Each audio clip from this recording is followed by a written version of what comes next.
Hello बच्चों, let's read the given question. The question says two identical coils, each of self-inductance L, are connected in series and are placed so close to each other that the flux from one coil links with the other.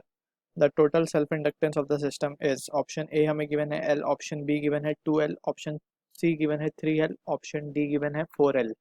So to begin with the question, first of all we need to understand कि inductance जब कभी series में हो so what is the formula to calculate their equivalent. So जब कभी भी series में होंगे inductors so that is coil, so self inductance or we can say L equivalent will be equals to L1 plus L2 अगर दो coils हैं तो all right.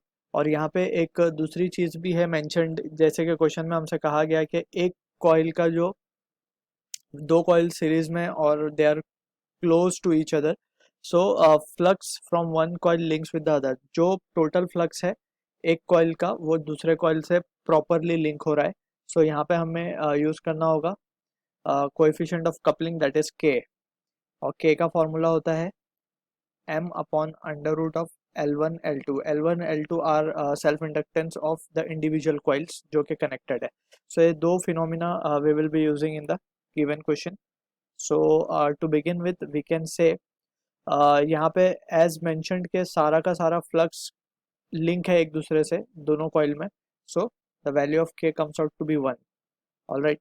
So from here we can say the value of m will be equals to under root of l. L1 भी हमें L given है और L2 भी हमें L गिवन है. सो दैट मीन्स m की वैल्यू हमें हमारे पास आ जाएगी L. All right. नाउ यहाँ पे हम लिख देते हैं for maximum flux linkage. So basically ये जो कोएफिशिएंट ऑफ कपलिंग है ये हमें एक आइडिया देता है कि कितना फ्लक्स लिंक है एक दूसरे से दोनों कॉइल में. All right. Now we have studied the formula phi is equals to Li. So using this formula we will be using, therefore this formula को हम थोड़ा सा modified करके लिख देते हैं. phi will be equals to L equivalent into I. So यहाँ से phi जो होगा for first coil we can write it as to be Li. For second coil also we can write it as to be Li self inductance plus इन दोनों के बीच का जो mutual inductance है we can write this as to be, अगर let's say दो coil की अगर हम बात कर रहे हैं सो एक का दूसरे पे म्यूचुअल इंडक्टेंस और दूसरे का पहले पे mutual inductance. So together we can write it as to be 2mi. All right. And that will be equals to L equivalent into I. So from here we can say m की value हमने L proof की है ऊपर already. So this can be written as 2Li plus of 2Li and that is will be equals to L equivalent into I. So final result जो हमारे पास आएगा that will be equals to, therefore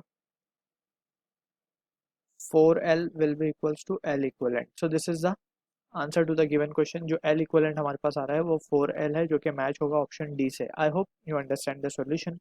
Thank you.